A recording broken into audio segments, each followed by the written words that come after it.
బ్రతుకుతున్నాం అనే సంగతి 3 రోజుల్లో ఆలోచిద్దాం. ఎందుకంటే మన ముందు చాలా గొప్ప పోరాటం ఉంది.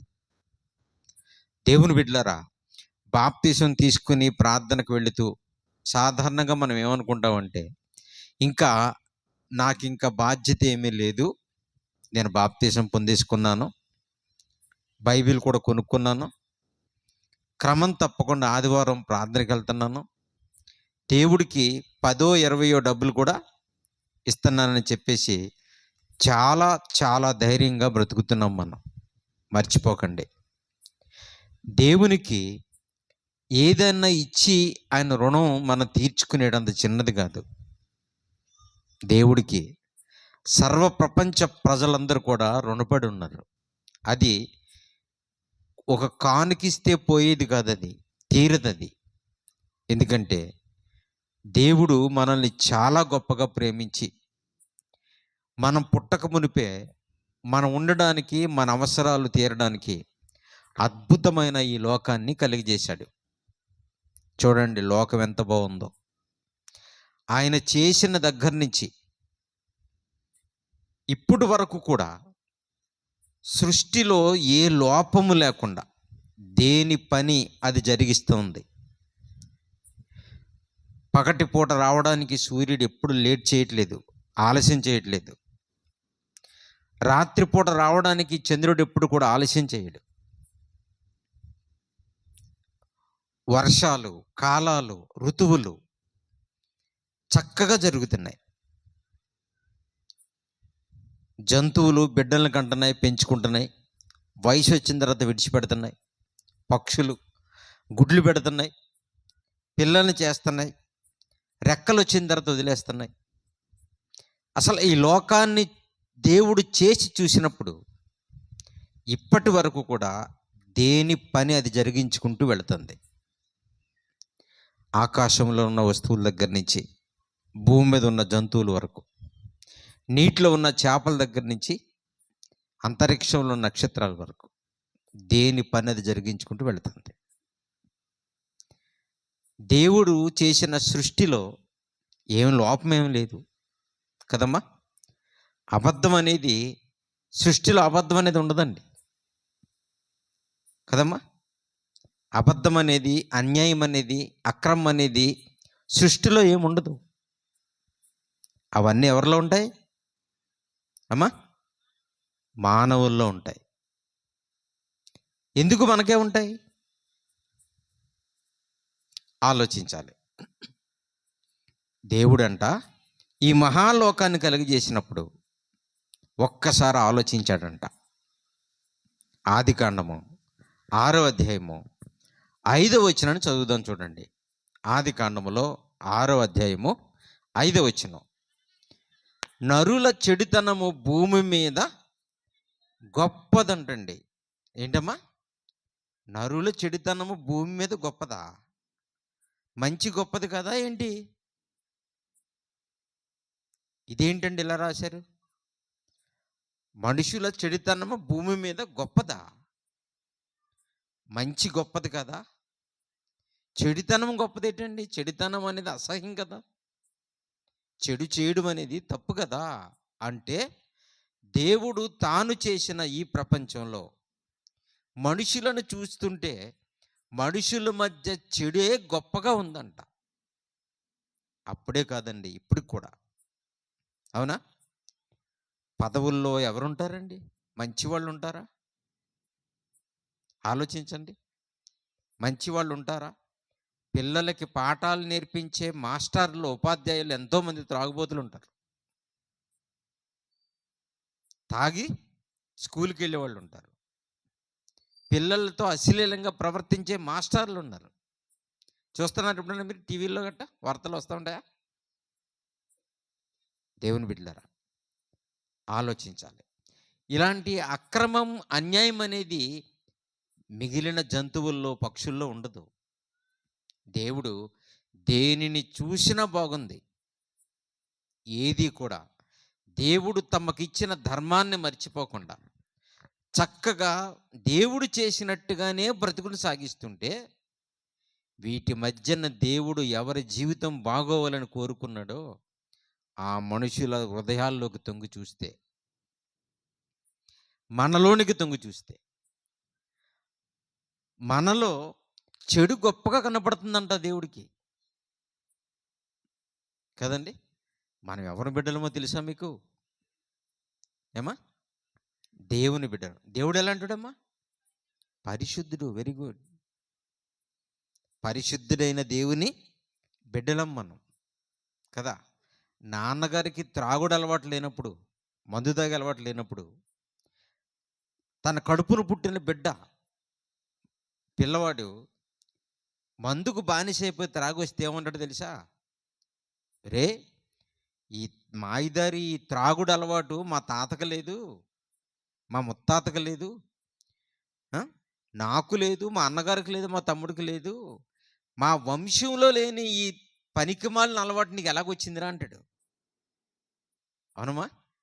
మా వంశంలో ఎవ్వరికీ లేనటువంటి ఈ త్రాగుడు అన్న అలవాటు నీకు ఎలాగబ్బింది, ఎలాగొచ్చిందని అడుగుతాడు. అంటే చూసారా, ఎవరికీ లేని అలవాటు మన ఇంట్లో వస్తే మన నాన్న కుమిలిపోతాడు, అడుగుతాడు.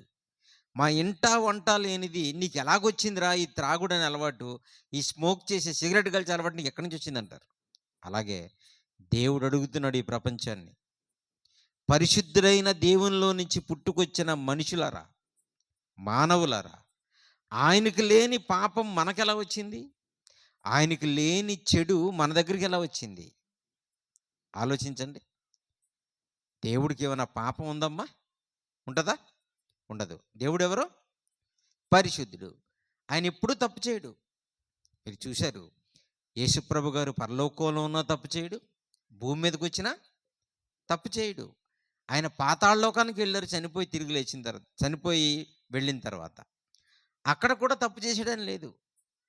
అంటే యేసుక్రీస్తు ప్రభు వారు పరలోకంలో ఉన్న పాపం చేయడు, భూమి మీద ఉన్న పాపం చేయడు, పాతాళ లోకంలో ఉన్న పాపం చేయడు.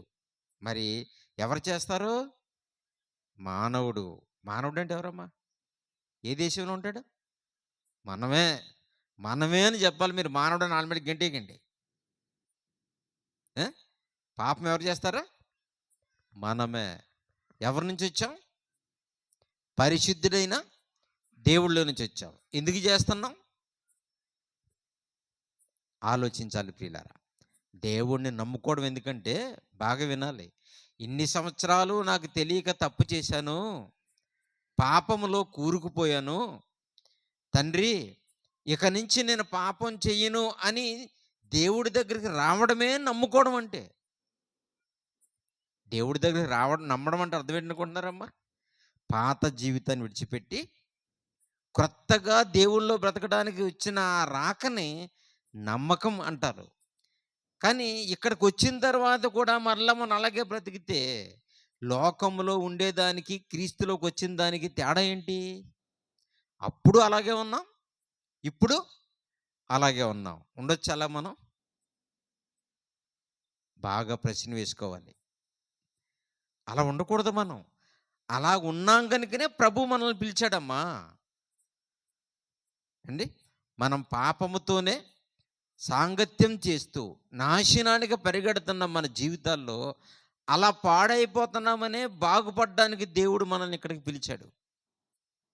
తెలుసమ్మా, నేను చాలాసార్లు ప్రసంగాల్లో చెప్తూ ఉంటాను కదా. మెకానిక్ ఉంటాడు తెలుసా మీకు? మోటార్ సైకిల్ మెకానిక్ గారు ఉంటాడు, కారు మెకానిక్ ఉంటాడు, ఏసీ మెకానిక్ ఉంటాడు, కూలరు మెకానిక్ ఉంటాడు. చూసారా మీరు? విన్నారు ఎప్పుడన్నా మీరు? మెకానిక్ దగ్గరికి, కూలర్ బాగు చేసే వాళ్ళ దగ్గరికి ఏమొస్తుందమ్మా? ఏమొస్తుంది? చెడిపోయినటువంటి కూలర్ వస్తుంది, మర్చిపోకండి. మోటార్ సైకిల్ మెకానిక్ దగ్గరికి మోటార్ సైకిల్ ఎలాగొస్తుందమ్మా? పాడైపోయి వస్తుంది. Very good. కారు బాగు చేసే ఆయన దగ్గరికి కారు ఎలాగొస్తుందమ్మా? పాడైపోయి వస్తుంది. పాడైపోయి ఎందుకు వచ్చింది? అబ్బా, ఎంత తెలివైన వాళ్ళు అండి మీ ఊరోళ్ళు! ఎంత బాగా చెప్తుందో చెల్లమ్మ కదండి. పాడైపోయినవన్నీ ఎందుకు వస్తాయమ్మా షెడ్కి? బాగు చేసుకుంటానికి. అవునా? పాడైపోయినవన్నీ మెకానిక్ దగ్గరికి ఎందుకు వస్తాయమ్మా? బాగు చేసుకుంటానికి. మరి మనం కూడా పాడైపోయాం కదా క్రీస్తుని నమ్మక ముందు. మనం ఎవరం? ఏమా? దేవుణ్ణి నమ్మక ముందు మనం ఎవరం? పాపులమేనా? పాడైపోయామా? అవునా? Very good. దేవుని బిడ్డలారా, మరి మనం కూడా లోకంలో పాడైపోయి దేవుళ్ళకి ఎందుకు వచ్చాం? పాడైపోయిన టీవీ మెకానిక్ దగ్గరికి ఎందుకు వచ్చిందో, పాడైపోయిన మోటార్ సైకిల్ మెకానిక్ దగ్గరికి ఎందుకు వచ్చిందో, పాడైపోయిన మనం కూడా దేవుళ్ళలోకి అందుకే వచ్చాం. ఎందుకు వచ్చాం చెప్పండి ఇప్పుడు? బాగు చేసుకోవడానికి వచ్చాం. బాగు చేసుకున్నారా? బండి అలాగే ఉందా? ఆలోచించాలి. ఏమ్మా, బాగుపడ్డారా? అలాగే ఉన్నాం ఇంకాను. మరి ఈ బళ్ళన్నీ ఎప్పుడు బాగుపడతాయి? ఎప్పుడు రిపేర్ చేయించుకుంటాయి? ఎప్పుడు రోడ్డు మీదకి వెళ్తాయి? ఎప్పుడు క్రీస్తులో ఆయమండు సాగిపోతాయి? ఆలోచించాలి. బాగు చేయించుకోవడానికి వచ్చి అలాగే ఉండిపోయామేంటి? అవునమ్మా? బాగు చేయించుకోవడానికి వచ్చాం, మనం ఎలా ఉండడానికి కాదు. అబద్ధాలు మానేయడానికి వచ్చాం, దొంగతనం మానేయడానికి వచ్చాం, వ్యభిచారం మానేయడానికి వచ్చాం, మోసం మానేయడానికి వచ్చాం మనం.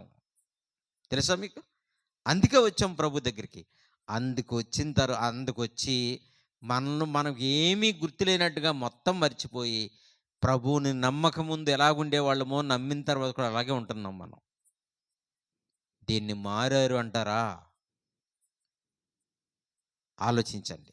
అందుకే ఆయన చేసిన ఈ సృష్టిలో కోటాను కోట్ల వస్తువులను దేవుడు కలుగజేస్తే, దేనిని చూసి బాధపడని దేవుడు మనుషులలో ఉన్నటువంటి చెడుతనాన్ని చూసి హృదయంలో నొచ్చుకున్నాడంట.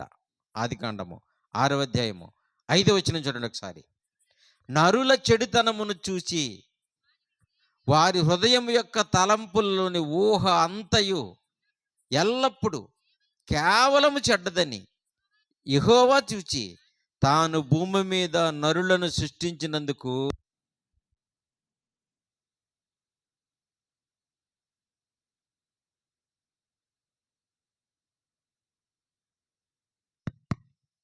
ఆదికాండం 6వ అధ్యాయం 5వ వచనంలో, నరుల చెడుతనము భూమి మీద చెడ్డదని వారి హృదయం యొక్క తలంపుల్లోని ఊహ అంతయు కేవలం ఎల్లప్పుడూ చెడ్డదని యెహోవా చూచి నరులను చేసినందుకు హృదయములో నొచ్చుకున్నాడంట. ఈ మాట ఎంత సిగ్గండి మనకి, తెలుసండి? మనకి సిగ్గవట్లేదండి ఈ మాట చదువుకుంటుంటే? ఆయన మనల్ని ఒక్కడే చేశాడండి భూమి మీద, అవునా? ఆయన మనల్ని ఒక్కల్ని పుట్టించాడా? నరులను చేసినందుకంట బాధపడుతున్నాడంట. కోతుల్ని చేసినందుకు ఆయనకు బాధ లేదు, సింహములను చేసినందుకు బాధ లేదు, పులుల్ని చేసినందుకు బాధ లేదు, పాములను చేసినందుకు బాధ లేదు ఆయనకి. చూసారమ్మా? పక్షులను చేసినందుకు, చేపలను చేసినందుకు, జంతువులను చేసినందుకు, దేనిని చేసినా బాధ లేదు. మరి ఎవరిని చేసినందుకు బాధపడుతున్నాడు? అమ్మా, మనల్ని చేసినందుకు బాధపడుతున్నాడు. అంటే అర్థం ఏంటి? అన్నీ బాగున్నాయి, దేవుడి చేత చెయ్యబడినవన్నీ బాగున్నాయా లేవా? అవునండి. దేవుడి చేత చేయబడినవన్నీ బాగున్నాయి. మరి ఎవరు బాగోలేరు? మనుషులు. రోజు చూడండి ఎలాగున్నారో. మనుషులు బాగున్నారా? బాగుండడం అంటే మంచి ఇల్లు కట్టుకోవడం, మంచి బట్టలు వేసుకోవడం, గొప్ప గొప్ప చదువులు చదువుకోవడం కాదు. బాగంటే అది కాదు. మనుషుల మనసులు ఎలాగున్నాయి? ఈరోజు తల్లిదండ్రులను చంపేసే పిల్లలు ఉన్నారు భూమి మీద. చూస్తున్నారు కదా? తల్లిదండ్రులు ఇంకా ఆస్తి పంచడం లేదని, 80 సంవత్సరాలు వచ్చినా ఇంకా చచ్చిపోవటం లేదని, చచ్చిపోతే వీళ్ళకి ఆస్తులు వస్తాయని, ఇంకా పంచడం లేదని కదా. తల్లిదండ్రులు పిల్లల మీద నమ్మకం లేక ఏం రాస్తారు వీలునామా అంటే, మా తదనంతరం, అంటే మా తర్వాత, మేము చచ్చిపోయిన తర్వాత మా ఆస్తులు వీళ్ళకి వెళ్తాయి అంటారు. మరి వాళ్ళు ఎప్పుడు చచ్చిపోతారు? 80 సంవత్సరాలు వచ్చినా ఇంకా తిరుగుతుంటాడికి ఎప్పుడు వస్తుంది ఆస్తి? 90 సంవత్సరాలు వచ్చినా అలాగే ముసలోళ్ళ తిరుగుతుంటే వాళ్ళకి ఆస్తులు ఎప్పుడు వస్తాయి? అందుకే పిల్లలు ఏం చేస్తున్నారంటే, కొంతమంది తల్లిదండ్రుల్ని చంపేస్తున్నారు. కొంతమంది తల్లులు ఏం చేస్తున్నారో తెలుసా? అక్రమ సంబంధాలకు అలవాటు పడి, వాళ్ళ అక్రమ సంబంధానికి పిల్లలు అడ్డు వస్తున్నారని పిల్లలకి విషమిచ్చి చంపేస్తున్నారు. నూతిలోకి తోసి చంపేస్తున్నారు. బావిలో పడేస్తున్నారు. మీరు చూస్తున్నారా మీ అన్నీని? అవునా? మనుషులు ఇలాంటి వాళ్ళని మంచోళ్ళు అనమంటారా? ఇలాంటి నరరూప రాక్షసులు ప్రవర్తించేటువంటి ఈ విధానం ఏ జంతువులో ఉంది? ఏ పురుగుల్లో ఉంది? ఏ పక్షుల్లో ఉంది ప్రియులారా? ఎక్కడుంది దేవుని నీతి మనుషుల్లో? ఎవరిలో ఉండాలని దేవుడు ఆశపడ్డాడో ఆ మనుషులు దేవుడిచ్చిన జీవితాన్ని పాడు చేసుకొని బతుకుతుంటే, ఇలాంటి మాయలోకానికి మారు మనసు పొందడని చెప్పడానికి యేసుక్రీస్తు ప్రభువారు ఈ లోకానికి వచ్చాడు. ఆయన్ని మాత్రం బ్రతకనిచ్చారా? ఆలోచించండి. ఆయన మాట మాత్రం మనం విన్నామా? దేవుని బిడ్డలారా, ఆలోచించాలి. సృష్టిలో అన్నీ బాగున్నాయి. ఎవరు బాగలేరు? మనుషుడొక్కడే బాగోలేడు. సృష్టిలో అన్నీ నీతిగా ఉన్నాయి. మనుషుల్లో నీతి లేదు. మనుషులు చంపుకుంటున్నారు. మృగాలకుండే స్వభావం మనుషుల్లోకి వచ్చేసింది. మనకంటే మృగాలే బాగున్నాయండి. మీరు చూడండి ప్రియులారా. కనుక మనం దేవుని పిల్లలమని చెప్పుకోవడానికి సిగ్గండి, సిగ్గుచేటు. ఎందుకంటే దేవుని పిల్లలు ఎలా ఉంటారా అండి అసలు? దేవుడు ఎంత నీతిగా ఉంటాడు, ఎంత మంచిగా ఉంటాడు, ఎంత ప్రేమగా ఉంటాడు. ఈరోజు ఆ ప్రేమ మనకేమైంది? ఆ నీతి ఏమైంది? ఆ మంచితనం ఏమైందండి? అందుకే దేవుడు ఏం చెప్పాడో తెలుసా? క్రీస్తు ప్రభువారి కంటే ముందు పుట్టాడు సొలొమోను గారు. యేసు ప్రభు గారి కంటే కూడా ముందు పుట్టిన ఆయన సొలొమోను గారు. ఎంత ముందు పుట్టాడో తెలుసా? యేసు ప్రభు గారి కంటే ముందు 935 సంవత్సరాల క్రితం పుట్టాడండి. సామెతల గ్రంథం, ప్రసంగి గ్రంథాలు అప్పుడు రాయబడ్డాయి. ఆ గ్రంథాల్లో ఆయన ద్వారా దేవుడు ఈ ప్రపంచానికి చెప్పిన మాట ఏంటో తెలుసా? సామెతల గ్రంథము 6వ అధ్యాయము చూడండి ప్రియులారా. సామెతల గ్రంథములో 6వ అధ్యాయము 6వ వచనం చూడండి, ఎంత బాగుండదో చూడండి. తీశారమ్మా? సోమరి ఎవరైనా ఎక్కడుంటాడండి సోమరి? ఎవరండి సోమరి? ఎవరినంటారండి సోమరిని? పని పాటు లేకుండా 3 పూట్లు తిరిగి బాడీ పెంచుకుని, దర్జాగా ప్యాంటు చొక్కా వేసుకుని, లేదా మంచి చీర కట్టుకుని ఊరంతా తిరిగి వచ్చేవాళ్ళని ఏమంటారు? సోమరి. అంటే సోమరి అంటే ఏ పని చేయడు, భోజనం తప్ప. భోజనం తప్పించి, నా మాటలు అర్థమవుతున్నాయేమో మీకు? అర్థమవుతున్నాయా? Very good. సోమరి భోజనం తప్పించి ఏ పని చెయ్యడు. ఇంకో విషయం ఏంటంటే, ఆ అన్నం కూడా ఎవరైనా కలిపి పెడతారేమని చూస్తూ ఉంటాడంట. అంత సోమరు అనమాట. సోమరు అంటే ఎవరమ్మా? ఏ పని చెయ్యడు. ఏ పని చెయ్యకపోతే పోనీలేండి, అన్నం కూడా కలుపుకోడంట. ఎవడన్నా కలిపి నోట్లో పెడితే తినేసి చెక్కేద్దాం బయటకు అనుకుంటాడంట, వెళ్ళిపోదాం అనుకుంటారంట. అలాగా నా పిల్లలారా, నా జనమా, నా సొత్తు అని పిలిచేవాడండి పూర్వకాలంలో ప్రజల్ని దేవుడు. ఏమని పిలిచేవాడు? నా ప్రజలారా, నా జనులారా, నా పిల్లలారా అని పిలిచేవాడు. నా పిల్లలారా, నా జనులారా అని పిలిస్తే సాగుతుందా? మనకి వింటామా? మనం వింటారా? అమ్మ పిల్లోడిని అక్కడ ఆడుకుంటుంటే, ఒరే నా బాబు ఇలారా అంటాడు, రాడు. ఒరే నిన్నేరా నా బంగారం ఇలారా అంటాడు, రాడు. రాకపోతే ఏమంటారు? ఒరే వెధవా నిన్నేరా అంటాడు. 2 సార్లు పిలిచినప్పుడు మర్యాదగా పిలిస్తే రాలేదు కదా. నా కుక్క అని కానీ, నా వెధవాని కానీ ఇలా పిలిస్తే పరిగెట్టుకుంటూ వస్తాడండి. మంచిగా పిలిస్తే కుదరదన్నమాట కదా. రాపోయావంటే కొట్టేస్తానంటారు చూసారా, అప్పుడు కదులుతాడు. అలాగా ఎన్నిసార్లు ప్రపంచ ప్రజలని దేవుడు నా పిల్లలు, నా జనం, నా సొత్తు, నా బంగారం అని పిలిచిన తండ్రి.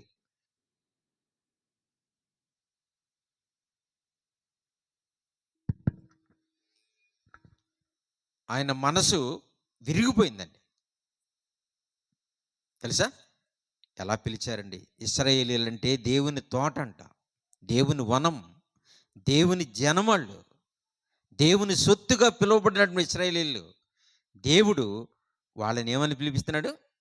సోమరి చీమల యొద్దకు వెళ్ళి వాటి నడతలను కనిపెట్టి జ్ఞానము తెచ్చుకోమంటున్నాడు. మనోళ్ళేమో కోచింగ్ సెంటర్కి వెళ్ళిపోతున్నారు. ఎక్కడుందమ్మా జ్ఞానం? చీమల యొద్ద ఉందండి. చూడండి, బాగా వినాలి. ఇందులో నేను సోమరి కాదన్న వాళ్ళు చేతులు ఎత్తండి. మంచిది, మంచి దేవుని బిడ్డలారా, వెరీ గుడ్. దేవుడు అంటున్నాడు, సోమరి నువ్వు ఒక పని చెయ్యి. ఏంటంటే ఒక్కసారి వెళ్ళి చీమల దగ్గర కనిపెట్టు. చీమల దగ్గర గోడ మీద నుంచి పాకుతుంటే గోడ మీద చూసారా ఎక్కడుంటాయి? గోడల మీద పాకుతూ ఉంటాయి. మన కిచెన్‌లో, మన వంటగదిలో అమ్మ వంట చేసిన తర్వాత అన్నం తీసి అలా పెడితే లైన్ కట్టి అన్నం మెతుకులు తెచ్చుకుంటూకెళ్తాయి. అన్నం మెతుకులుంటాయి కదా! చిన్న చిన్న ముక్కలు తెచ్చుకుంటూకెళ్తాయి. రైసు. చూసారా మీరెప్పుడన్నా? ఎలా వెళ్తాయమ్మా? లైన్‌గా తిన్నగా ఎళ్తాయి. మీరు ఈసారి చూడండి. దేవుడు చీమల యొద్దకు వెళ్ళి వాటి నడతలను చూసి జ్ఞానం తెచ్చుకోమన్నాడంటే తప్పనిసరిగా వెళ్ళాలండి మనం అక్కడికి. దేవుడు వెళ్ళమన్నాడంటే వెళ్ళాలి. వెళితే ప్రపంచానికి తెలియని నీతి ఏదో ఆయన నేర్పిస్తాడు మనకి. చీమల యొద్దకు వెళ్ళి వాటి నడతను చూసి జ్ఞానం తెచ్చుకోమని ఆయన చెప్తే, చీమలను చూసి ఏం తెచ్చుకుంటాం మనం? ఆ! చాక్ పీస్ తెచ్చుకుంటదంట. ఇంకేం తెచ్చుకుంటాం? గమ్యాక్షన్ అని తెలుసా మీకు? అమ్మా! గమ్యాక్షన్ అంటారు మీరు కూడానా? Very good. చీమల దగ్గరికెళ్ళి వాటి నడతను కనిపెట్టి జ్ఞానం తెచ్చుకోమంటే, కిరాణా షాప్‌కెళ్ళి ఏం తెచ్చుకుంటాం? గమ్యాక్షన్ తెచ్చుకుంటాం. ఎందుకు? వాటి నడతను పాడు చేసి చంపేయాలిప్పుడు. చీమలను ఎందుకు చంపేస్తారండి? అవి మీ అన్నం కుండంతా పట్టుకెళ్ళిపోదు. ఎంతుంటదండి? ఎంతుంటదది. ఎంతుంటదమ్మా? చిన్నది. మీ అన్నం కుండంతా పట్టిపోతదా? మీ మాంసం కూర దాకంతా పట్టిపోతాయి. అంత ప్రాణం ఉందా వాటికి? అంత బలం ఉందా? కదా! మరి ఏం పట్టుకెళ్తది? మీ కుండలోకొచ్చి చిన్న మెతుకునండి అంత అన్నం మెతుకుని తీసుకెళ్తా ఉంటది. మీరు చూడండి ఈసారి. ఏవండీ? ఇలా వెళుతున్న చీమలు వెళతానే ఉంటాయి. ఆహారం తెచ్చుకొని రిటర్న్ అయిపోతా ఉంటాయి. ఇలా వెనక్కొస్తా ఉంటాయి. ఏవండీ? ఆహారం తీసుకొని ఇలాగ వెనక్కి వస్తా ఉంటాయి. కానీ దారిలో ఏ చీమలైనా కాచి బాగా వినండమ్మా! బాగా వినండి. అన్నం మెతుకు తెచ్చుకుంటున్న చీమల్లోనూ ఎదురుగుండా వచ్చే చీమలు ఆ అన్నం మెతుకులు తెచ్చుకుంటున్న దాన్ని కరిసేసి, కొట్టేసి, పారేసి ఈ అన్నం మెతుకుని పట్టుకెళ్ళిపోదు. ఈసారి చూడండి. తెచ్చుకుంటూ ఉంటది. ఇది పక్క నుంచి దాన్ని సైడ్ చేసి ఎళ్లి ఇంకోటి తెచ్చుకుంటది. కొట్టుకోవు. దారి దోపిడీ ఉండదు. దొంగతనం ఉండదు. రౌడీయిజం ఉండదు. ఏ చీమలకు ఆ చీమలెళ్ళి బయటికెళ్ళి తెచ్చుకుంటాయండి. ఎంత ఒబెడియన్స్ అండి. ఎంత వినయం, ఎంత విధేయత, ఎంత మంచి లక్షణం అది. మీకు తెలుసో తెలీదో ట్రాఫిక్ పోలీసులు ఉంటారు కదా! ఆ ట్రాఫిక్ పోలీసులు ఇలాంటివన్నీ కూడా ఈ చీమల నడకను బట్టే కనిపెట్టారు. అంతేకాదు మన ఫోన్‌లో ఇంటర్నెట్ ఉంటదా తమ్ముడు? ఇంటర్నెట్ ఉందా? ఆ ఇంటర్నెట్ కూడా ఈ చీమలు లైన్‌గా వెళుతున్న పద్ధతినిచ్చే కనిపెట్టారు. దేన్నిచ్చే కనిపెట్టారు అవన్నీని. ఆలోచించండి. దేవుని మాటలు ఎంత జ్ఞానం గలవో ఆలోచించండి. దేవుని బిడ్డలారా, చిన్న చీమల కాళ్ళ దగ్గర ఏముంది? ఏముందంటే దేవుడు చెప్తున్నాడు. వాటి నడతను చూసి జ్ఞానం తెచ్చుకోమని. ఏటంట జ్ఞానం అంటే వాటికి న్యాయాధిపతి లేడంట. అంటే జడ్జి గారు లేరంట. చీమలకి ఎవరు లేరమ్మా? న్యాయాధిపతి లేదంటే న్యాయం తీర్చేవాడు ఎవరు లేరండి చీమలకి. విన్నారా? చాలా సంవత్సరాల నుంచి చదివాం మనం. బాగా ఆలోచించాలి. వాటికి ఎవరు లేరమ్మా? న్యాయాధిపతి అంటే తగువ తీర్చేవాడు లేడు. జడ్జి గారు లేరు. న్యాయమూర్తి లేడు.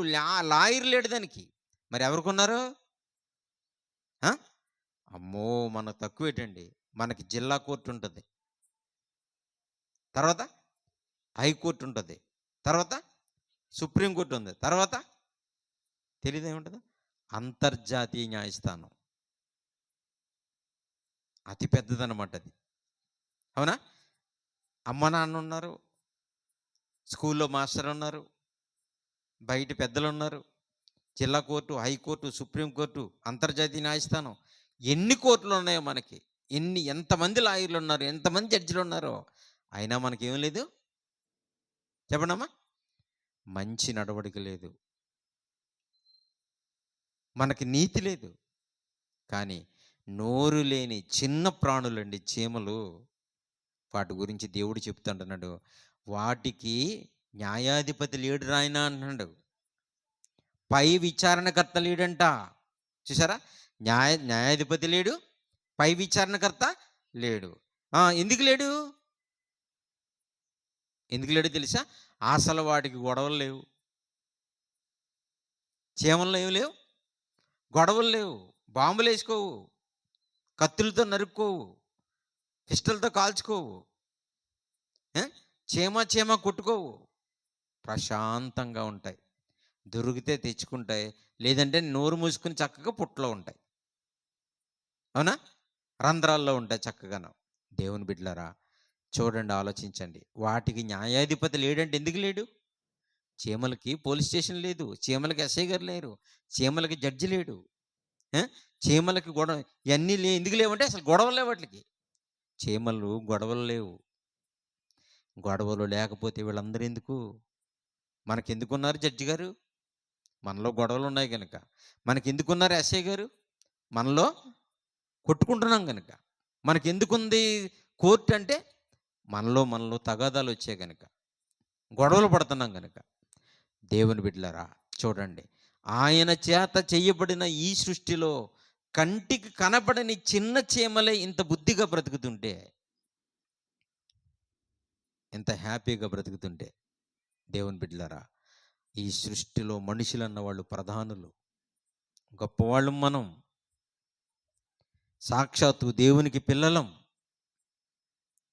దేవుని బిడ్డలం మనం. అలాంటి మన జీవితాలు భూమి మీద ఏమైపోయినాయి చూడండి ఒకసారి. దేవుడు అన్నీ చూసి చక్కగా సంతోషపడిన మహానుభావుడు మనుషుల్ని చేసి చూసేసరికి హృదయంలో నొచ్చుకున్నాడు. మరి దేవుడు నమ్ముకున్న తర్వాత ఆ బాధ అయినా మీ వల్ల తీసేశారా? మీరు నమ్ముకున్నారు కదా ప్రభుని. ప్రభుని నమ్ముకున్న తర్వాత మీ వల్ల ఆ బాధ తొలగిపోయిందా దేవుడికి? ఆలోచించండి. దేవుని బిడ్డలారా దేవుడు చాలా గొప్పవాడు. మనల్ని భూమి మీదకి చేసి పంపించి విడిచిపెట్టే లేదు. మనల్ని చూస్తూనే ఉంటాడు. మనల్ని చాలా బాగా కనిపెడుతూ ఉంటాడు. మనల్ని చూస్తున్నాడు అని ప్రజలెవ్వరూ గుర్తించలేదేమో కానీ బైబిల్లో ఒక ఆయన గుర్తించాడు. దేవుడు నన్ను చూస్తున్నాడు, దేవుడు నన్ను కనిపెడుతున్నాడు అని ఒక ఆయన బైబిల్లో గుర్తించాడు. చాలామందికి దేవుడు ఉంటాడని తెలుసు కానండి, ఫోటోకు దండం పెట్టుకుని వెళ్ళిపోతారు, ఇంకేం పట్టించుకోరు. కానీ దేవుడు ఉన్నాడని, నన్ను చూస్తున్నాడనే సంగతి కొంతమందికే తెలుస్తుంది. మీరు ఎప్పుడు మర్చిపోకండి. నేను చాలాసార్లు చెప్తూ ఉంటాను, దొంగతనం చేసేవాళ్ళు ఏం చేస్తారో తెలుసండి? దొంగతనం నా ఇంక చూడండి, చాలా బాగుంటుంది. దొంగతనం చేసేవాళ్ళు ఏం చేస్తారంటే, ఇక్కడ సెల్ ఫోన్ ఉందనుకో, ఇక్కడ టేబుల్ మీద ఫోన్ పెట్టేశారు, ఎవరైనా పట్టారనుకోండి, తీసుకున్నప్పుడు ఏం చేస్తాం? ఇలా ముందుకు చూస్తాం, ఎవరైనా ఉన్నారేమో చూస్తారు. అవునా? తర్వాత ఈ పక్కకు చూస్తారు, తర్వాత ఇటు చూస్తారు, తర్వాత వెనక తిరిగి చూస్తారు. 4 దిక్కులు చూసిన తర్వాత ఇంకేం చేస్తారా? ఎవరు లేకపోతే ఫోన్ తీసేసుకుంటారు. ఫోన్ తీసేటప్పుడు పైకి కూడా చూడాలి ఇలాగా. ఏమా 4 దిక్కులు ఎవరో చూడలేదేమో కానీ పైనుంచి ఒక కెమెరా ఎప్పుడు చూస్తూ ఉంటుంది. ఎవరు? దేవుడు. దొంగతనం చేసేవాడు పైన చూడాలి ముందు. అవునా? దొంగతనం చేసేవాడు ఏం చేయాలి? పైకి చూడాలి. మర్చిపోకండి. ఈ పక్కన ఆ పక్కన, ఆ పక్కన ఈ పక్కన చూస్తారు. 4 ప్రక్కల నుంచి ఎవరు లేదని, ఎవరు లేరు అనుకుంటున్నారు. టక్ మని గొలుసు తీసుకెళ్ళిపోతారు, టక్ మని సెల్ ఫోన్ తీసిపోతారు. దేవుని బిడ్డలారా పైన చూడాలి. పైన చూడాలని నేర్పించిన ఎవరో తెలుసా మనకి? లూకాసు వార్త 18వ అధ్యాయం చూడండి ఎంత బాగుంటుందో. పైన కూడా చూడాలని ఎప్పుడో చెప్పాడో మహానుభావుడు, కానీ మనకు అర్థం కాలేదు. చూడండి లూకాసు వార్త 18వ అధ్యాయము 9వ వచనం నుంచి. లూకాసు వార్త తామే నీతిమంతులమని, 18వ అధ్యాయం 9వ వచనం, తామే నీతిమంతులమని తమ్ము నమ్ముకుని ఇతరులను తృణీకరించి వానితో ఆయన ఉపమానం చెప్పాడంటే ఏంటది?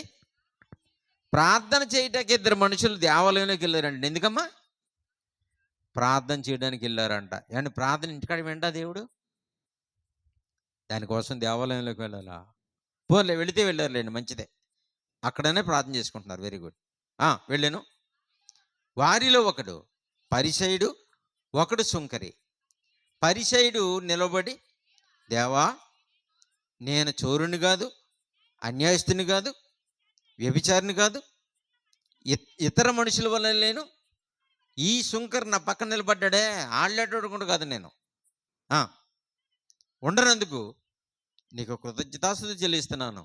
మంచిదే. వారమునకు 2 సార్లు ఉపవాసం ఉంటున్నాడంట. నా సంపాదన అంతటిలో 10వ చెల్లిస్తున్నాడంట. మరి ఇంకేమొచ్చింది? అన్నీ బాగానే ఉన్నాయి కదా. ఏమ్మా, ఇతను చేసినట్టు మనం చేస్తున్నామండి? ఏమ్మా, సుంకర్ చేసినట్టు మనం చేస్తున్నామా? వారానికి ఎన్నిసార్లు ఉపవాసం ఉంటున్నాడు? సరే, పరిచయం. ఏమా, ఎన్నిసార్లు? వారానికి 2 సార్లు. మనం పూటకి చెప్పడం ఎన్నిసార్లు? 3 సార్లు తింటాం. మంచిది. చెడ్డవాడే కానీ బాగానే ఉన్నాడు. దశంభాగం 10వ ఇచ్చేస్తున్నాడంట. ఉపవాసం ఉంటున్నాడంట. ఈ సుంకర్లకు కూడా నేను లేనంటున్నాడు. దేవుని బిడ్డలారా, ఇది చెప్పుకుంటాకి వెళ్ళాడండి దేవాలయానికి. దేవుని మనసు తెలుసుకుంటానికి కదా, వాక్యం వినడానికి కదా, మనసు మార్చుకోవటానికి కదా ఆలయానికి వెళ్ళేది. ఇది చెప్పుకుంటాకి వెళ్ళాడంట. అయితే సుంకరి దూరముగా నిలిచుండి ఆకాశం వైపు కన్నులెత్తుకునను. దొంగవాడు పక్కనే కాదు, పైకి కూడా చూడాలి. అర్థమైందమ్మా? తప్పు చేసేవాడు ఎవరన్నా చూస్తున్నారు లేదా అనుకోకూడదు. పొద్దుపోయినప్పుడు చూస్తే మీటింగులు వస్తూ ఉంటాం కారులో. ఒకసారి వస్తుంటే పొలాల్లో చీకట్లో 4-5 కుర్రోళ్ళు కలిసి సెల్ ఫోన్ లైట్ వేసుకుని, అంత చీకట్లో సెల్ ఫోన్ లైట్ వేసుకుని మనిషికి ఒక బ్రాందీ బాటిల్ పెట్టుకుని చక్కగా ముచ్చటైన కబుర్లు చెప్పుకుంటూ తాగుతూ ఉంటారు. 12-1 గంటకు తిరిగి వస్తూ ఉంటాం మీటింగ్స్కి వెళ్ళి. అలా తాగుతూ ఉంటారు. చీకట్లో ఉండి ఎవరికి కనపడలేదు అనుకుంటూ ఉంటారు. అందుకే దూరంగా వెళ్ళిపోతారు. మర్చిపోకండి, మనం ఏం తప్పు చేసినా ప్రక్కలకే కాదు, పైకి కూడా చూడాలి. అర్థమైందమ్మా? పైన ఎవరున్నారు? దేవుడు. చూస్తాడా? చూస్తాడు. పైన దేవుడు ఉన్నాడని, ఆయన దగ్గర మనం దాగలేమనే సంగతి ఎవరికి తెలిసింది? సుంకరికి తెలిసిపోయిందండి. చాలామంది పైకి చూడరు, పక్కలకి చూస్తారు. ఏదైనా తీయాలంటే, ఏదైనా తప్పు చేయాలంటే ఎవరైనా ఉన్నారా లేదా ఇలా చూసుకుంటారు, అంతేగాని పైకి ఎవడో చూడ్డు. పైకి చూస్తే పైన ఉన్నాడు ఒక ఆయన, సృష్టికర్త. వెంటనే అంటున్నాడు, ఆకాశము తట్టు కన్నులెత్తుటకైనను ధైర్యం సరిపోలేదండి. ఎందుకని? ఎవరున్నారు అక్కడ? సూర్యుడా? చంద్రుడా? మేఘాల? ఉరుములా? దేవుడు. ఏ దేవుడైతే ప్రపంచాన్ని కలిగించాడో, ఏ సర్వశక్తిమంతుడైతే ఈ లోకాలను పుట్టించాడో, ఆయన మనల్ని లోకంలో చేసి భూమి మీదకి పంపించాడే, ఆయన మనల్ని 24 గంటలు కనిపెడతానే ఉంటాడు. మనమేమనుకుంటున్నామంటే, నన్నెవరు చూశారండి పాస్టర్ గారు, నేను అబద్ధం ఆడితే ఎవరు విన్నారు, నేను తప్పు చేస్తే ఎవరు చూశారనుకుంటున్నాం. మనుషులు ఎవ్వరు చూడకపోయినా మనల్ని చూసేవాడు పరలోకంలో ఉన్నాడు. దేవుని బిడ్డలారా, ఆయన ఉన్నాడు అని తెలుసుకునే వాళ్ళు ఎవరు అంటే తక్కువ మంది అండి. అందులో ఈ ఈ ఇతనొకడు. ఎవరమితను? సుంకరి ఒకడు. దేవుడు ఉన్నాడని, ఆయన నన్ను చూస్తున్నాడని, ఆయన దగ్గర నేను ఏమీ దాచుకోలేనని తెలిసిన వారిలో ఈ ఈ సుంకర్ ఒకడు. ప్రియులారా, బాగా ఆలోచించాలి. ఎంత బాగా ఆలోచించాడు చూడండి. పైకి చూడడానికి ధైర్యం సరిపోలేదంట. మరి మనం ఎన్నోసార్లు ఈజీగా చూసేస్తాం పైకి కదా. వర్షం కురవలేదనుకోండి, మబ్బులంకి ఎలా చూస్తూ ఉంటాం బయటకు వచ్చి.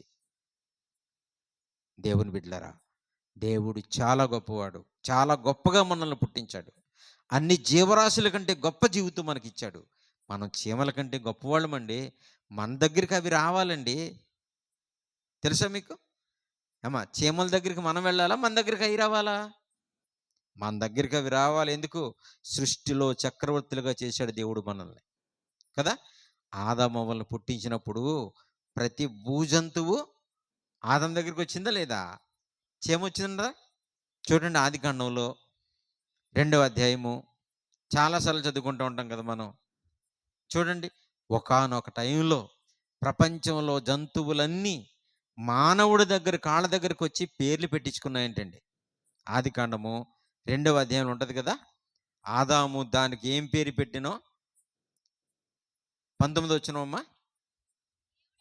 దేవుడైన యెహోవా ప్రతి భూజంతువును ప్రతి ఆకాశ పక్షిని నేల నుంచి నిర్మించి ఆదాము వాటికి ఏ పేరు పెట్టెనో చూచుటకు అతని యొద్దకు వాటిని రప్పించాడంట. ఎవరిని? ప్రపంచంలో ఉన్న ప్రతి భూజంతువుని, ప్రతి ఆకాశ పక్షిని కాలు మీద కాలేసుకుని ఆదాం గారు ఏదైనా తోటలో కూర్చుంటే ఆయన కాళ్ళ దగ్గరికి ప్రతి జంతువు, ప్రతి జీవరాశులు వచ్చాయంట. అలాంటప్పుడు ఏమా చీమ కూడా వచ్చిందా లేదా? వచ్చి ఉంటుందా? వచ్చి ఉంటుంది. చీమ అని ఎవరు పేరు పెట్టారు? ఆదాం. ఒకప్పుడు ఎంతో కంటికి కనపడని చిన్న జీవిగా ఉండి జంతువులన్నిటి మధ్య అది ఏం కనపడుతుంది? పెద్ద పెద్ద ఏనుగులు, పెద్ద పెద్ద పులులు, ఒంటులు, సింహాలు, ఏమా ఎలుగుబంట్లు, ఇలాంటివన్నీ వచ్చి పేర్లు పెట్టించుకుని వెళుతుంటే వాటి ప్రక్కన ఎక్కడో ఉంది చిన్న చీమ. అది కూడా ఆదాము గారి పాదాల దగ్గరికి వచ్చి పేరు పెట్టించుకుని వెళ్ళింది. ఏ చీమలైతే ఫస్ట్లో మనిషి దగ్గరికి వచ్చి పేర్లు పెట్టించుకుని చేతులు కట్టుకుని గడగడలాడుతూ పేరు పెట్టించుకుని వెళ్ళిందో కొన్ని సంవత్సరాలు జరిగేసరికి అదే చీమల దగ్గరికి మనం వెళ్ళిపోమని చెప్పాడు. కొన్ని సంవత్సరాలు గడిచేసరికి దేవుడు నీ చేత పేరు పెట్టించుకున్న ఈ చీమ దగ్గరికి నువ్వు పోరా నాయనా, నీ బుద్ధి గడ్డి తిన్నది, ఇది జ్ఞానం తెచ్చుకోమని చెప్పాడు. దేవుని బిడ్డలారా, మానవుని స్థితి దిగజారిపోయింది లోకంలో. గొప్పగా చేసిన దేవుడు మనల్ని గొప్పగా చూడలేకపోతున్నాడు. ఇప్పుడు మీరు ఆలోచించాలి. నిజమే, మన మనుషులంగా భూమి మీద అన్నిటికంటే గొప్పవాళ్ళం మనం. కానీ మనకు ఆ మంచి పోగొట్టుకున్నాం. ఆ క్రియలు లేవు మనకి, ఆ మంచితనం లేదు. పరిశుద్ధుడైన దేవుళ్ళలో నుంచి వచ్చాననే జ్ఞానం లేకుండా పోయింది మనుషులకి. అందుకే పాపమునే రుచి మరిగిన మనుషులుగా బ్రతుకుతున్నారు. ఎన్ని చెప్పినా మారు మనసు లేని వాళ్ళుగానే ఉంటున్నారు. యేసుప్రభు గారు ఇంకొకసారి వచ్చినా సిలువే చంపేస్తారే కానీ మనుషులు మాత్రం మారరు ప్రియులారా. ఆయన ఎందుకు వచ్చాడు? ఈ లోకం బాగోలేదనే కదా, ప్రపంచం అంతా చెడిపోయిందనే కదా, దీన్ని బాగు చేయడానికి కదా ప్రభు వచ్చింది. అయినా సరే ఆయన అలా వెళ్ళిపోగానే మనుషులు మళ్ళా మామూలు అయిపోయారు. పాత జీవితాల్లోకి వెళ్ళిపోయారు, తిరిగిపోయారు. ఇదే జీవితం అనుకుంటున్నారు. మరణం తరువాత మనుషులు ఎదుర్కోబోయే ప్రమాదాలు ఎలాగున్నాయో అనే సంగతి కనీసం ఆలోచించని వారిగా ఉన్నారు. దేవుడు నన్ను చూడటం లేదనుకుంటున్నారు. కానీ దేవుడు నన్ను చూశాడు, చూస్తున్నాడు అనుకునే వారిలో చాలా తక్కువ మంది ఉంటారు. అలాంటి వారిలో ఇందాక మనం చదువుకున్నాం కదా, ఎవరమైనా సొంకరి. ఇంకెవరైనా తెలుసా? దావీదు గారండి. దావీదు గారు కూడా చాలా గొప్ప వ్యక్తి. దేవుడంటే భయం. అందరిలా కాదు. ఓ ప్రక్కన పరిపాలన చూసేవాడు, ఓ ప్రక్కన ధర్మశాస్త్రం బోధించేవాడు, ఓ ప్రక్కన దేవుడు చూస్తున్నాడని భయం కలిగి ఉండేవాడు. చూడండి 139 కీర్తనలో అంటాడు, 139 కీర్తనలో 1-2 వచనాలు బాగా చూద్దాం. చూడండి ప్రియులారా, చదువుదాం. యెహోవా నీవు నన్ను పరిశోధించి తెలుసుకుని ఉన్నావు. ఎవరిని అనుకుంటున్నారు? ఎవరిని అంటారా? దేవుడు నన్ను చూస్తున్నాడు, నన్ను పరిశీలిస్తున్నాడు, అమ్మో జాగ్రత్తగా ఉండాలనుకుంటారా? ఇదిగో వీళ్ళు గుర్తుపట్టారు దేవుణ్ణి. యెహోవా నీవు నన్ను పరిశోధించి తెలుసుకుని ఉన్నావు. చూడాలి, బాగా చూడాలి. నేను కూర్చుండుట, నేను లేచుట నీకు తెలుసు. ఎవరిని అనుకుంటున్నారండి? నేను లేవడం దేవుడికి తెలుసు, నేను కూర్చోవడం దేవుడికి తెలుసు, నేను పండుకోవడం దేవుడికి తెలుసు అనుకుంటున్నారా? అలాగ అనుకున్న వాళ్ళలో దావీదు ఒకడండి. మనుషులకి ఎవరైనా దేవుడు అనే పదం జ్ఞాపకం ఉందా అసలు? చాలామందికి దేవుడు గుర్తు రావాలంటే ఆపదైనా రావాలి, ఆదివారం అయినా రావాలి. ఎందుకు? ఆదివారం వస్తే పాస్టర్ గారు పాటలు వేస్తారు గుడి మీద. చాలామంది ఆదివారం కూడా మర్చిపోతారు. ఆదివారం అని కూడా మర్చిపోయి మార్తమ్మలాగా పనిలో వెళ్ళిపోయిన ఉంటారు చాలామంది. మార్తమ్మలాగా ఏం చేస్తారో పనిలో మునిగిపోతారు. అప్పుడు టక్కుమని ఎప్పుడైతే చర్చి మీద పాటలు వినపడ్డాయో, వాక్యాలు వినిపిస్తున్నాయో, అమ్మ బాబు ఇలా ఆదివారం కదా అని గుర్తుకొస్తుంది. చూసారా? ఆదివారం అనే గుర్తు లేకపోతే దేవుడే గుర్తుండడు. అలాగే ఆపద కూడా రావాలి, కష్టాలు కూడా వస్తేనే బాగుంటుంది. కష్టాలు లేదనుక మనిషి దేవుడు మాట వినడు. అందుకనే కష్టం వచ్చిందనక ఏమంటారు? ప్రభువా అంటారు. ప్రభు ఎప్పుడు గుర్తొస్తాడు? కష్టాల్లో. ఇశ్రాయేలీయులు కూడా అంతేనంట. అన్నం ఉన్నంత కాలం ఏం మాట వినలేదు. ఆరోగ్యం ఉన్నంత కాలం ఏం మాట వినరు. మంచం పడిన తర్వాత అప్పుడు అడుగుతారు. అప్పుడొస్తాడా? ఏమ్మా? మనం బాగున్నప్పుడు ఆయన పిలిచినప్పుడే మనం రావాలి. మీకు బాలేనప్పుడు ఆయన పిలిస్తే రాడు. ఎందుకంటే మనం వచ్చామేంటి ఆయన దగ్గరికి. వాక్యాలు చాలా ఖండితంగా ఉంటాయి బైబిల్‌లో. చాలా చక్కగా అర్థం చేసుకోవాలి మనం. చూడండి, నేను కూర్చుండుట, నేను లేచుట నీకు తెలియనంటే అర్థమేంటి? దావీదు గారు కూర్చుంటుంటే దేవుడు చూస్తున్నాడంట. ఏం చూస్తున్నాడు? ఏం చేసి వచ్చి కూర్చుంటున్నాడు? కూర్చోవడానికి ముందు ఏం చేశాడు? చూస్తున్నాడు దేవుడు. ఏవండి? మనం కూర్చోవడానికి ముందు ఏదైనా చెయ్యాలా? ఏమ్మా? చెయ్యాలా వద్దా? ఆ! మనం లేస్తుంటే చూస్తున్నాడంట. లేస్తుంటే ఏం చూస్తాడు? మన కాళ్ళు ఎక్కడికెళ్తున్నాయో చూస్తాడు. వీడెవడికైనా దేవుడు మాటలు చెప్తాకెళ్తున్నాడా? ఎవరినైనా ఓదార్చడానికి వెళ్తున్నాడా? ఏమ్మా? ఏదైనా మంచి పని నా కొరకు చేయడానికి వెళ్తున్నాడా అని చూస్తూ ఉంటాడు. చిన్నప్పుడు మా మా ఇన్ మన ఇన్ మన ఇంటికి చిన్నపిల్లలు ఉంటారు కదా! వాళ్ళకి బంధువులంటే చాలా ఇష్టం అండి. చుట్టాలంటే చాలా ఇష్టం. చుట్టాలు ఇంటికొస్తే చాలా ఇష్టపడిపోతారు పిల్లలు. ఎందుకు చెప్పండి? వచ్చేటప్పుడు ఏం తెస్తారు? అమ్మా? చెప్పండి. తినేటివి తీసుకొస్తారు. పప్పలు తీసుకొస్తారు. కదా! అరటిపళ్ళు, మిక్చరు, మిఠాయి కొమ్ములు ఇలాంటియన్నీ తీసుకొస్తారు. అందుకే ఇంటికి చుట్టాలు వస్తుంటే చిన్నపిల్లలకి ఎంత ఆనందం ఉంటదో. పైగా వెళ్ళేటప్పుడు ఏమిస్తారు? డబ్బులిస్తారు. అర్థమైందా? చిన్నప్పుడు బంధువులు వస్తుంటే పప్పలు తెస్తారని సంతోషపడతారు. వెళుతుంటే డబ్బులిస్తారని కూడా పడతారు. నిజంగానే ఇస్తారు పాపం. అలాగే దేవుడు కూడా మీరు కూర్చుంటుంటే చూస్తూ ఉంటాడు. ఎక్కడికెళ్ళొచ్చారు? ఏం చేసొచ్చారు? ఎవరితో మాట్లాడొచ్చారు? ఆయన కొరకేమన్నా చెప్పారా? ఆయన కొరకేమన్నా మాట్లాడారా? పోనీ బయటికెళ్ళి మీరు ఏం చేయకపోయినా మీ క్యారెక్టర్ మీరు కాపాడుకున్నారా? చూస్తూ ఉంటాడు. మీ జీవితాన్ని మీరు కాపాడుకున్నారా? చూస్తూ ఉంటాడు. అలాగే మీరు లేచినప్పుడు చూస్తూ ఉంటాడు. ఎందుకని? మీరెక్కడికెళ్తున్నారు? సువార్తకెళ్తున్నారా? మంచి చేయడానికెళ్తున్నారా? ఎవరినైనా ఓదార్చడానికి వెళ్తున్నారా? ఇద్దరిని కలపడానికి వెళ్తున్నారా? ఆయన చూస్తూ ఉంటాడు. ఇదేనండి దావీదు గారు చూసింది. దావీదు గారు చెప్తున్న మాటకు అర్థం ఇదే. నేను కూర్చుండుట నీకు తెలుసు, నేను లేచుట నువ్వు కనిపెడుతున్నావు అంటున్నాడు చూడండి. అంటే మనం కూర్చుండుట, లేచుట, పడుకోవడం కూడా దేవుడు చూస్తున్నాడా? ఏం చేయమని? ఆయన కొరకు ఏదో చెయ్యాలని ఆశపడుతున్నాడు. ఆయన కొరకు మనం ఏం చేయడం లేదు.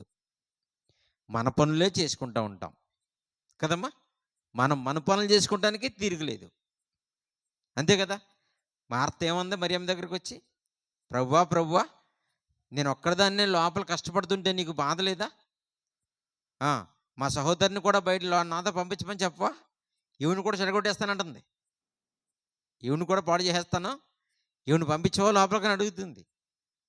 నీకు చింత లేదా అంటుంది పైగా మళ్ళీ యేసుప్రభు గారిని. అప్పుడేమన్నాడు?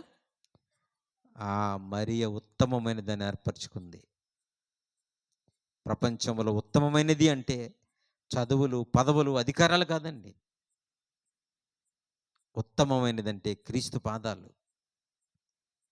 దేవుని పాదాల దగ్గర పరలోకపు విద్య నేర్చుకోవడం ఉత్తమమైనది.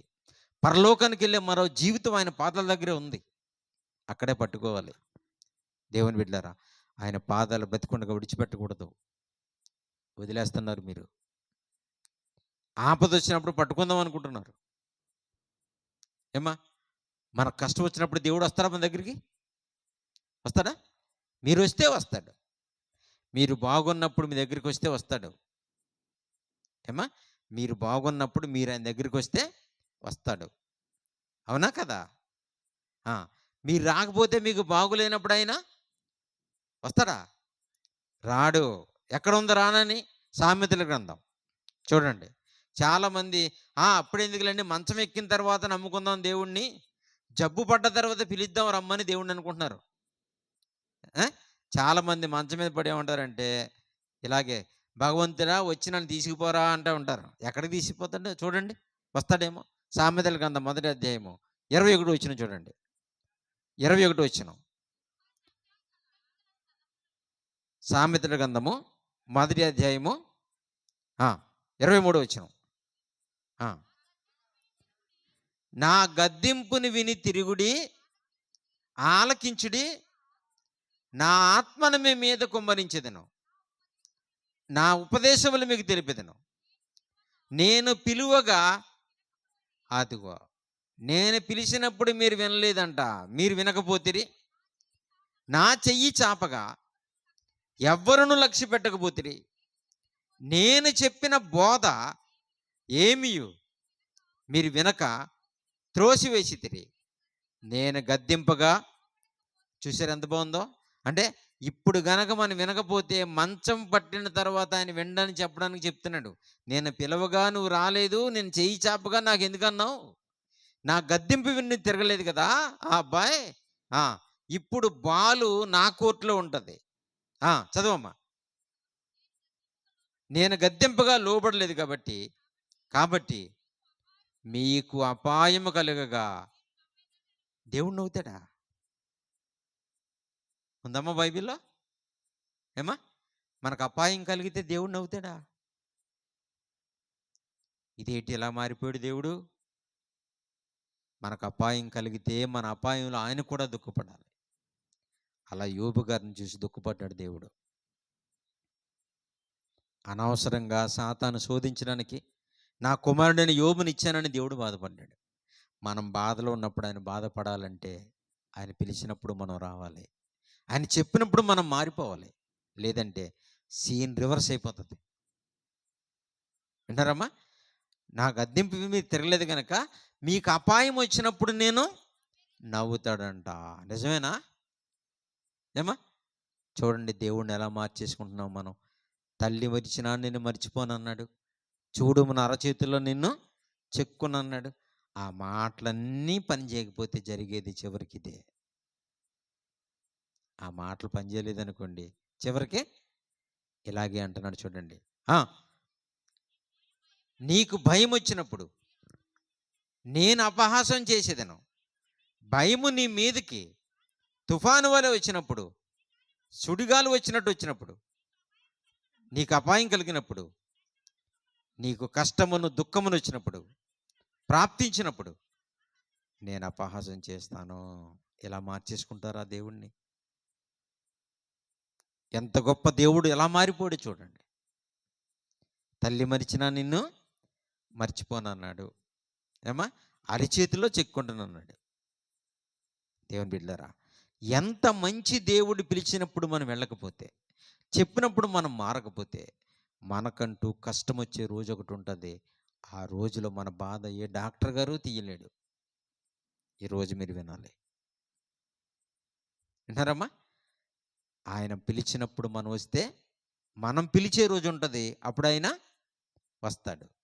ఆయన చేతులు చాపినప్పుడు మీరు కనుక చేతుల్లోకి వస్తే, మీకు ఓపిక లేక రోగంతో మంచం మీద ఉండి మీరు ఏడుస్తున్నప్పుడు ఆయన మీ దగ్గరికి వస్తాడు. ఆయన రావాలంటే మీరు రావాలి ఆయన దగ్గరికి.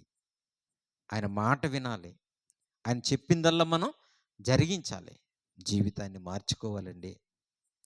దేవుని బిడ్డలుగా ఉండాలి ప్రియులారా. అందుకే చెప్పాను మీకు, నేను దేవుని దగ్గరకు వచ్చామంటే బాగుపడడానికి వచ్చాం, బాగు చేసుకోవడానికి వచ్చాం. చెప్పానా? ఎంత మంచి ఎగ్జాంపుల్ చెప్పాను మీకు నేను. ఒక మెకానిక్ షాప్ దగ్గరికి మోటార్ సైకిల్ ఎందుకు వస్తుంది? బాగు చేయించుకుంటే వస్తుంది. దేవుడి దగ్గరికి మనుషులు ఎందుకు వచ్చారు?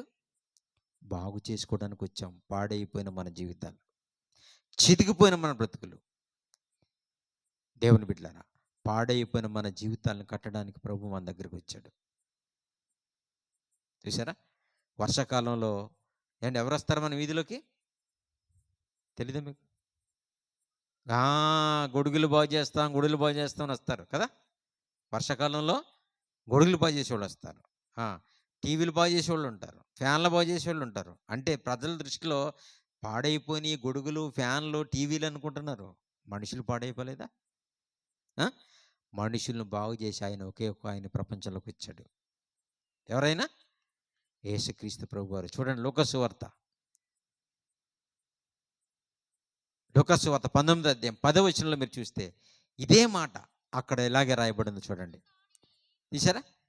యేసుక్రీస్తు ప్రభు వారు వర్షాకాలంలో గొడుగులు బాగు చేస్తాం వచ్చినోడు వచ్చినట్టు, టీవీ బాగు చేస్తాం వచ్చినట్టు, ఫ్యాన్లు బాగు చేసేవాళ్ళు వచ్చినట్టు మనుషులను బాగు చేయడానికి భూమి మీదకి వచ్చాడు. మనుషులను బాగు చేసేవాళ్ళు ఎవరు ఉండరండి. యేసు ప్రభు గారు ఒక్కడేనండి. లూకాసు సువార్త 19వ అధ్యాయం 10వ వచనంలో ఏమనుంది? నశించిన దానిని వెతికి వెతికి రక్షించడానికి వచ్చాడండి. మనుషులను బాగు చేసేవాడండి ఆయన. మానవ జీవితాలను తిరిగి కట్టేవాడండి యేసుప్రభు అంటే.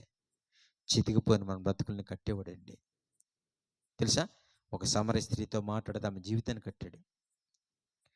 వ్యభిచారం మందు పట్టబడిన స్త్రీ రాళ్లతో కొట్టబడుతుంటే ఆమె జీవితాన్ని కట్టబడడానికి వచ్చాడు.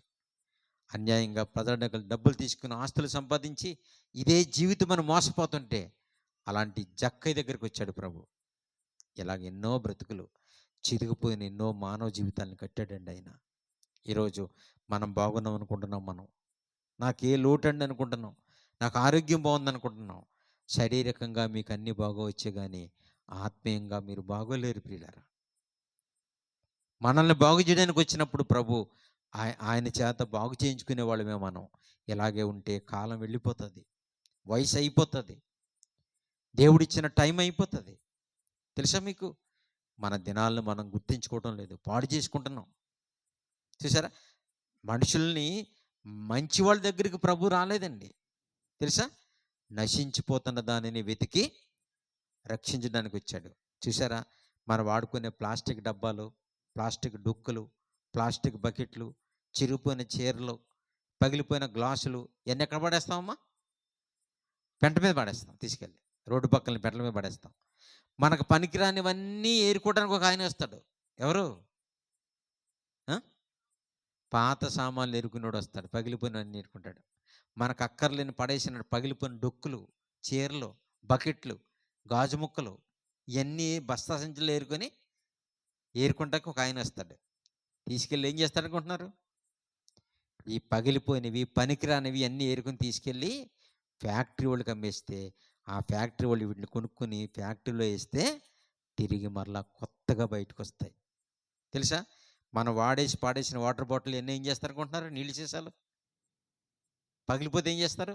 మీరు పగిలిపోయిన బకెట్లు పడేస్తే ఏం చేస్తారు? వాళ్ళు ఏరుకుని తీసుకెళ్ళి ఫ్యాక్టరీ వాళ్ళకి అమ్మేస్తారు. పాత సామాను కొనేవాళ్ళు అందరూ ఉంటారు. వాళ్ళకి తీసుకెళ్ళి అమ్మేస్తే ఆ పగిలిపోయిన ముక్కలను తీసుకెళ్ళి ఫ్యాక్టరీలో వేస్తే పగిలిపోయిన జీవితాలు లాంటి ముక్కలు క్రొత్త బాటిల్లాగా బయటకు వస్తూ ఉంటాయి. అలాగే యేసుప్రభు గారు కూడా ఈ భూమి మీదకి వచ్చింది ఎందుకో తెలుసా? నశించిన దానిని వెతికి రక్షించడానికి.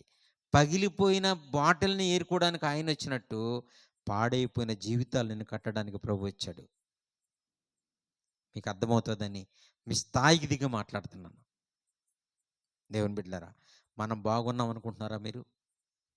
పైకి బాగానే ఉన్నాం, పైకి బాగానే ఉన్నాం. కానీ అంతరంగంలో పగలు, కక్షలు, భేదాలు, పాపాలు, అసూయలతో నిండిపోయిన మన జీవితాలు ఇలా ఉంటే మనం పరలోకానికి వెళ్ళాం. దేవుని బిడ్డలారా, బాగా ఆలోచించండి. జీవితం చిన్నది. చిన్న జీవితాన్ని దేవుడికి ఇచ్చి ఉన్నతమైన జీవితాన్ని సంపాదించుకోవాల్సిన వాళ్ళు మనం. చూడండి ఎంత గొప్ప జీవితం. ఈరోజు మనకు గనక యేసుప్రభు గారు అనే ఆయన తెలియకుండా ఉంటే, ఈ దేవుని మనం నమ్ముకోకపోతే ఎక్కడికి వెళ్ళిపోయేవాళ్ళు మనం అసలు? ఆయన ప్రేమ ఉచితంగానే మనల్ని రక్షించుకున్నాడు తండ్రి. ఉచితంగానే తన కుమారుని లోకానికి పంపించాడు. ఆయన ద్వారా మనకు త్యాగం ఇచ్చాడు. మనల్ని మనుషులుగా తీర్చిదిద్దాడు. సృష్టిని చేసిన ప్రారంభంలో అన్ని జీవరాశులు బాగున్నాయి, మనిషి బాగులేడని నొచ్చుకున్న దేవుడు యేసుక్రీస్తు ప్రభువాన్ని పంపించి మన బ్రతుకులను కట్టాలనుకున్నాడు. తిరిగి మనకు ఒక లిఫ్ట్ ఇవ్వాలనుకున్నాడు తండ్రి. దేవుని బిడ్డలారా, అంత గొప్ప త్యాగంతో యేసుప్రభు గారు వచ్చి తన ప్రాణం పెడితే ఈరోజు మనం ఏం చేస్తున్నాం ఒకసారి ఆలోచించండి. ఎక్కడున్నాం మనం ఆలోచించండి.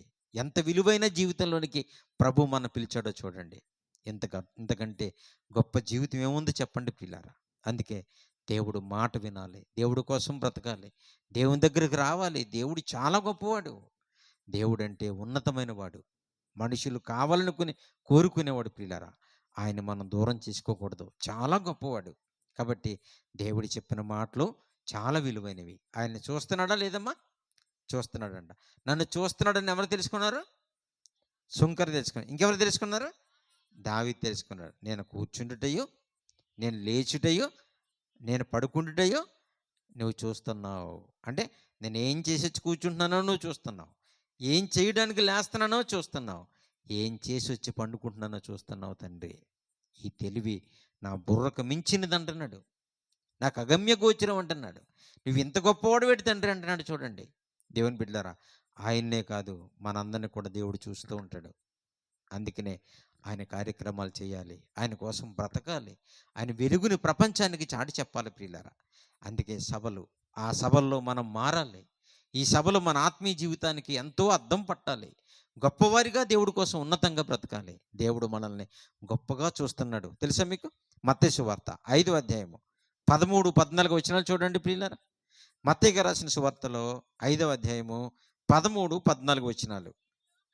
మీరు లోకమునకు ఉప్పై ఉన్నారు అంటే అర్థం ఏంటమ్మా? దేవుడు మనల్ని మనుషుల్లా చూడటం లేదు, గొప్పగా ఊహించుకుంటున్నాడు. ఒక చోట ఆకాశమందల జ్యోతులను పోలివారే ఉన్నారు అంటున్నాడు. ఒక చోట దేవుడు మనల్ని మీరు నక్షత్రాలనైనా అంటున్నాడు. ఒక చోట దేవుడు మీరు వెలుగై ఉన్నారంటున్నాడు. ఒక చోట దేవుడు మీరు లోకమునకు ఉప్పై ఉన్నారు అంటున్నాడు. చూడండి ఎంత బాగుందో. అంటే ఉప్పుతో దేవుడు మనల్ని ఎందుకు పోల్చాడో తెలుసండి? సృష్టిలో ఉప్పు ఏ పదార్థంలోకి వెళ్ళినా దీని రుచిలో తెచ్చేసుకుంటుందండి. పంచదారలోకి ఉప్పు వెళ్ళింది అనుకోండి, పంచదార తెలుసమ్మా? చక్కెర, షుగరు. ఉప్పు వెళ్తే ఏమైపోద్దమ్మా? పంచదార అంతా ఏమైపోద్ది? ఉప్పుగా అయిపోతుంది. జామకాయలు ఉప్పు వేస్తే ఏమవుతుందమ్మా? ఉప్పుగా అయిపోతుంది. చూసారా? దేంట్లోకి ఉప్పు వేసినా ఉప్పుగా అయిపోతుంది. దేనిలోకి ఉప్పు వెళ్ళినా దానిని దీనిగా మార్చేసుకుంటా తప్ప ఇది అందులో కలవదు. దేవుడు కూడా మనల్ని లోకంలో ఉప్పుగా పోల్చుకుంటున్నాడు. అంటే మనం అందరినీ మార్చాలే కానీ లోకంలో మనం కలిసిపోకూడదు. ఆదివారం నాడేమో గుళ్ళో ఉంటాం, సోమవారం నాడేమో సీరియల్ దగ్గర ఉంటాం, మంగళవారం బుధవారం నాడేమో సినిమా హాల్లో ఉంటాం. అలా ఉండకూడదు. మనం ఉప్పుతో పోల్చుకున్నాడు దేవుడు. మీరు లోకమునకు ఉప్పై ఉన్నారు దేవుని బిడ్డలారా. అలాగే ఇంకా కింద చదివితే 14 వచనం చదివితే మీరు లోకమునకు వెలుగై ఉన్నారు అన్నాడు. చూడండి ఎంత బాగా ఊహించుకుంటున్నాడు దేవుడు మనల్ని. మన గురించి ఆయన గొప్పగా చెప్పుకోవటమేనా, మనం కూడా చెప్పుకుంటామా? ఈ రాత్రి మీరు వినాలి. దేవుడు మనల్ని చాలా గొప్పగా ఊహించుకుంటున్నాడు, చాలా గొప్పగా ఆలోచిస్తున్నాడు, చాలా గొప్పగా మనల్ని దీవించాలనుకున్నాడు తండ్రి. అందుకే మీరు లోకమునకు వెలుగై ఉన్నారు అంటున్నాడు. చదవమ్మా 14 వచనం. మీరు లోకమునకు వెలుగై ఉన్నారు, కొండ మీద నుండి పట్టణము మరుగై ఉండదు కదా. మనుషులు దీపమును వెలిగించి కొంచెము కింద పెట్టరు కదా, అది వెలుగునిచ్చుటకై పైనుండి వారందరికీ వెలుగునిచ్చుటకై దీపస్తంభం మీదే పెట్టండి. చూడండి లైట్ ఎంత పైన కట్టారు. లైటు పైన ఎందుకు కట్టారమ్మా? కరెంటు పోల్ మీద లైట్ పైన కడతారు చూసారు మీరు? పైన కడితే ఏం జరుగుతుంది? కింద వాళ్ళందరికీ వెలిగిస్తుంది. ఇది కింద పెడితే, లైటు పైన కట్టకుండా కింద కడితే ఇక్కడే ఉంటుంది, వెలుగు అందరికీ తగలదు, కనిపించదు. అలాగ దేవుడు మనల్ని కూడా ఉన్నతమైన స్థితిలో పెట్టానంటున్నాడు. మీరు లోకానికి వెలుగై ఉన్నారు. మీరు కొండ మీద నుండే పట్టణం మీద వెలుగు లాంటి వారు. మీరు కరెంటు స్తంభం మీద పైన వెలుగు లాంటి వారు, దీపం లాంటి వారు. మీరు అందరికీ వెలుగునివ్వాలంటే మీరు పైన ఉండాలి. ఏంటి మీరు రక్షించబడి కొంచెం కిందకి వెళ్ళిపోతారేంటి అంటున్నాడు. మనం ఏం చేసాం? వెలిగించుకుని ఈ వెలుగు ఎవరికి తగలకుండా కొంచెం కిందకి వెళ్ళిపోయామంట. ఆయన చూశాడు మనల్ని. కానీ తప్పు. మనం అందరికీ వెలుగునివ్వడానికి మన క్యారెక్టర్ బయటకు ప్రకాశింపనివ్వాలి. చూసారా? ఇంకేమంటున్నాడు 16వ వచనంలో? మనుషులు మీ సత్క్రియలను చూచి పరలోకమందున్న మీ తండ్రిని మహిమపరిచినట్లు మీ వెలుగును వారి ఎదుట ప్రకాశింపనివ్వండి. మర్చిపోకండి పిల్లారా, మీ దేవుడు గురించి బయట వారికి తెలియాలంటే మీ వెలుగుని వాళ్ళకు ముందు ప్రకాశింపని చేయాలంట. ఏంటో వెలుగు? మీ క్యారెక్టరు, మీ నీతి ప్రవర్తన, మీ మంచి, మీ ప్రేమ, ఇలాంటివన్నీ బయట వాళ్ళు మనల్ని చూడాలంటే చూడండి ఎంత బాగా చెప్పాడు. మన దేవుని ఎలా తెలుసుకోవాలమ్మా మిగతా వాళ్ళు? మీ మీ మీ వ్యక్తిత్వాన్ని బట్టి, మీ మారు మనసు కలిగిన జీవితాన్ని బట్టి, మీ మంచిని బట్టి మీ దేవుడు ఫలానాన్ని గుర్తించాలి వాళ్ళు. చూసారా ప్రియులారా, దేవుడు ఎంత ఆశపడుతున్నాడు చూసారా? మీ దేవుని వెలుగు వారి ఎదుట ప్రత్యక్షం అవ్వాలంటే మీ సత్క్రియలను వారి ఎదుట కనపరచనివ్వండి. ఎంత బాగా చెప్పాడో చూడండి. అందుకనే మనల్ని వెలిగించాడు దేవుడు, మనల్ని ప్రకాశింపచేశాడు దేవుడు, మనల్ని ఎన్నుకున్నాడు దేవుడు, మనల్ని పిలుచుకున్నాడు దేవుడు. దేవుని బిడ్డలారా, అలా పిలుచుకున్న మనం మరుగున ఉండకూడదు, మరలా కొంచాల కిందకి వెళ్ళిపోకూడదు. బాగు చేయించుకోవడానికి దేవుడి దగ్గరికి వచ్చాం, బాగుపడి మంచిగా బ్రతకాలి దేవుడిలోను. మర్చిపోకండి, అనేక మంది మన దగ్గరికి దేవుని ఆకర్షణలోకి రావాలి ప్రియులారా. ఎంత మంచి వాక్యాలు చూడండి. అందుకే ఒకప్పుడు ఆదాము చేత పేరు పెట్టించుకొచ్చిన జీవరాశులన్నీ ఆదాము దగ్గరికి వచ్చాయి. ఈరోజు అదే మనుషులు చీమల దగ్గరికి వెళ్ళిపోయి నేర్చుకోవాల్సిన కర్మ వచ్చింది. చూసారా, మన ఖ్యాతి దిగజారిపోయింది, మన గౌరవం మంట కలిసిపోయింది. తిరిగి మనం దేవుని దగ్గరికి వెళ్ళాలంటే మన జీవితాలు పాడైపోయిన బ్రతుకులు కట్టుకోవాలి, మనం మారాలి, సమాజాన్ని దేవుని కొరకు మార్చాలి. ఆలోచించండి. సోమరి చీమల ఎద్దకు వెళ్ళి వాటి నడతను చూసి జ్ఞానం తెచ్చుకో. ఎందుకంటే వాటికి ఎవరు లేరు, న్యాయాధిపతి లేడు, పై విచారణకర్త లేడు. మనకెవరున్నారు? న్యాయాధిపతులు ఉన్నారు, మాస్టర్లు ఉన్నారు, తల్లిదండ్రులు ఉన్నారు, అందరూ ఉన్నారు. ఏమీ లేని అవే బాగున్నప్పుడు అందరూ ఉండి మనం ఎందుకు పాడైపోతున్నాం? ఇదే దేవుని ఆవేదన. ఆలోచించండి. నేను చాలా పాటలు రాశాను, మీకు తెలుసు, చాలా పాటలు రాశాను దేవుని బిడ్డలారా. అందులో మంచి మంచి చీమల పాట కూడా రాశాను నేను కదా. ఆకారములో చిన్నవి చీమలు, బ్రతుకుటలో బహు జ్ఞానులు. ఉందా పాట? స్క్రీన్ మీద చూద్దాం, చూడండి. ప్రార్థన చేసుకుందాం, తర్వాత పాట వేస్తారు చూడండి, ఎంత బాగుంటుందో. ఆ చీమలను చూస్తుంటే పాట అనుకోకండి, మనకు పాఠం అది. సిగ్గుపడి నేను ఎందుకు అలా లేననుకోవాలి. దేవుని బిడ్డలారా, ఉట్టినే రాయలేదు, నేను చాలా కష్టపడ్డాను, చాలా పాటలు రాశాను. అందులో ఒక పాట చూపిస్తారు చూడండి తమ్ముడు.